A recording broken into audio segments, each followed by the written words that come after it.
আজ কানাডার সর্বত্র একই দিনে ঈদ উদযাপিত হলো এবং মানুষের মধ্যে এটা একটা খুশির খবর যে সবাই একই দিনে ঈদ করতে পেরেছে।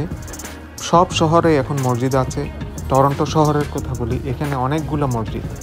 তো আমরা যে মসজিদে নামাজ পড়তে এলাম, এটা একটা রিসার্চ সেন্টারও। এখানে বিভিন্ন অঞ্চল থেকে, বিভিন্ন শহর থেকে আসে লোকজন, তো আজও এসছে। এই জন্য অনেকগুলো জামাত এখানে অনুষ্ঠিত হয়েছে।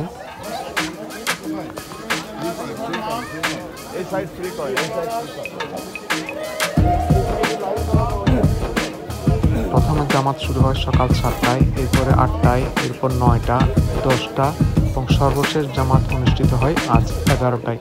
প্রত্যেকটা জামাতে কানায় কানায় লোক পূর্ণ ছিল।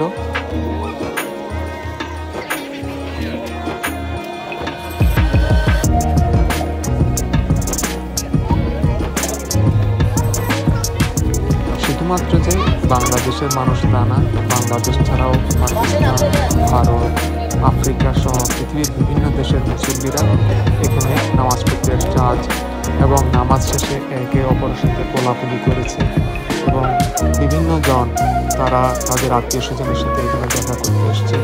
একটা মিলন মেলা হয়ে বলতে হবে এখানে।